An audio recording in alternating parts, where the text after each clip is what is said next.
Hello students, आज हम बहुपद में board model objective question बतलाएंगे।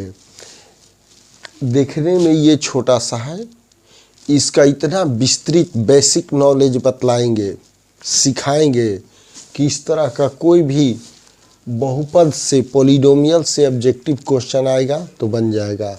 Objective question में क्या क्या पूछा जाता है वो स्टेप बाय स्टेप बतलाएंगे, वही स्टेप सीखना है। देखने में इतना है, इससे क्वेश्चन अगर बनाया जाए तो 50 से 100 से भी क्वेश्चन बन सकता है। तो सबसे पहले एक क्वेश्चन आता है, फिक्स है, बहुपद है या नहीं। ऑब्जेक्टिव में पूछ देगा बहुपद है कि नहीं, तो इस पर इसके पहले पहचान पर क्वेश्चन आता है। तो यहाँ फर्स्ट में है बहुपद है कि नहीं, ये पता करना है। तो इसके लिए हम क्या करेंगे, बहुपद में वेरिएबल एक्स वाई यू भी, जिसे एक्स हो गया वाई हो गया, इस पर पावर जो है बाटा के रूप में नहीं होना चाहिए, जिसे रूट दे दिए। इसका मतलब 1/2 हो गया या एक्स पर पावर 3/2 आ गया, इस फॉर्म में रहेगा तो वो बहुपद नहीं है। फिर एक्स पर पावर -2, एक्स पर पावर -5 ये रहेगा तो बहुपद नहीं है, और इक्वल टू आ गया तो बहुपद नहीं है। बस ये तीन चीज़ देख लेना कि ये नहीं होना चाहिए, ये नहीं होना चाहिए और ये नहीं होना चाहिए। बहुपद का पहचान हो गया, जितना भी दे। अब जैसे बहुपद यहाँ पर जैसे 1-2 क्वेश्चन दे देते हैं, यहाँ पर ध्यान देना है। x² + 5x + 2 ये बहुपद है कि नहीं है, लेकिन इसी को ऐसे लिख देते हैं x² + 5x + 2 = 0 दे दिए तो बहुपद नहीं है, क्योंकि बहुपद में इक्वल टू नहीं होता है। फिर यहाँ पर x² + 5√x +3 दे दिए, ये बहुपद है कि नहीं, तो नहीं है, क्योंकि ये रूट में दिया हुआ है। फिर ऐसे अगर मान लो x² + 1/x + 2 दे दिए तो इसमें इक्वल टू नहीं है, और यहाँ पर गड़बड़ हो रहा है, क्योंकि यहाँ पर इसको लिखेंगे तो x पर पावर क्या हो जाएगा -1, तो ये बहुपद नहीं है। तो ये को आगे समझ में, रैखिक बहुपद जिस पर पावर 1 हो उसको रैखिक कहा जाता है, जिस पर पावर हाईएस्ट पावर 2 हो द्विघात हो गया, पावर 3 रहेगा तो त्रिघात हो जाएगा। आगे समझ में, तो इसका रूप होता है कैसे, ax + b, यही हो गया, कॉमा इक्वल टू नहीं, अब इसी पर दे देगा x - 2। यानी रैखिक बहुपद में वेरिएबल पर पावर 1 होता है। आगे समझ में, द्विघात तो इसका रूप होता है ax² + bx + c। ये द्विघात वाले जब क्लास पढ़ाए हैं उसमें द्विघात के पूरा विस्तार से बताए हैं कि द्विघात कौन होता है, मिश्रित कौन होता है। अब देखो त्रिघात, तो यहाँ पर ax³ bx² + cx + d। abc क्या है, कांस्टेंट, जैसे 3x² - 5x + मान लो 7। तो a के स्थान पर क्या है 3, b के स्थान पर क्या है -5, c के स्थान पर क्या है 7। तो यही एक रूप होता है। आगे समझ में, अब शून्यक ज्ञात करना है, तो शून्यक ज्यादातर रैखिक पर, ज्यादातर द्विघात पर आता है, तो उसको जिस बहुपद का शून्यक निकालना हो उसको 0 मान लेंगे। जैसे पूछ देगा, अभी एग्जाम में ऐसे पूछ देगा x - 2 का शून्यक क्या होगा, यानी x का मान क्या रखने पर शून्य होगा, तो उसको मान लेंगे 0, तो x = 2 आंसर हो गया। आगे समझ में, अब इस पर और क्वेश्चन बतला देते हैं।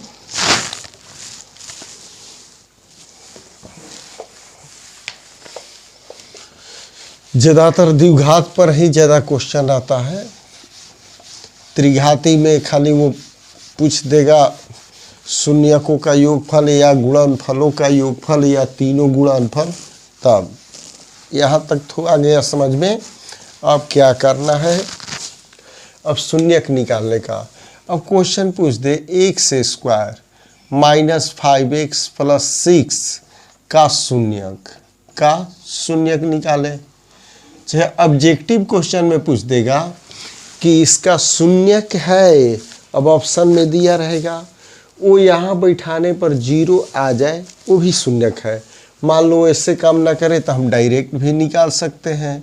X square minus 2x minus 3x plus 6, तो x कॉमन लेंगे तो शून्यक निकालना है तो इक्वल टू 0। x माइनस 2 अब माइनस 3 कॉमन लेंगे तो x माइनस 2 इक्वल टू 0। तो x माइनस 2 और x माइनस 3 इक्वल टू 0। तो x minus 2 equal to 0, x equal to 2 और x माइनस 3 इक्वल टू 0, तो x इक्वल टू 3। आगे समझ में। अब देखो यहाँ पर याद कर लेना, ये एक फॉर्म है, रूप है, X square plus B X plus C. तो ये जानना है कि एक्स स्क्वायर के साथ में रहेगा वो ए, एक्स के साथ में रहेगा वो बी, जो कांस्टेंट होगा सी। तो शून्यकों का योग ऐसे अल्फा प्लस बीटा, तो इसका फार्मूला होता है माइनस बी बाई ए, और गुणनफल होता है alpha into beta equal by C by A. अब आगे समझ में। तो इसी पर क्वेश्चन कोई दिया रहेगा तो पूछ देगा शून्यकों का योग, शून्यकों का गुणनफल। तो ये अच्छा से याद कर लेना है। और इसमें क्या है, द्विघात पर क्वेश्चन क्या पूछता है, पहले इसका रूप, इसका शून्यक ज्ञात करें।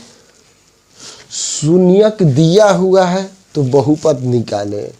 शून्यकों का योगफल और गुणनफल है, दिया हुआ है तो बहुपद लिखें। शून्यकों का योग, तो इसका फॉर्मूला होता है बहुपद का, बहुपद ऐसे देखो के लिखना जरूरी होता है। X square minus alpha plus beta x plus alpha beta, यही रूप होता है बस। तो यहाँ पर ध्यान देना है, योग का मतलब क्या हुआ, 7 में अल्फा प्लस बीटा क्या दिया हुआ है, 2 दिया हुआ है। अल्फा बीटा क्या दिया है, -15। तो फार्मूला होता है X square minus alpha plus beta x plus alpha beta. तो एक्स स्क्वायर माइनस इसका वैल्यू क्या है 2, तो 2x अल्फा बीटा -15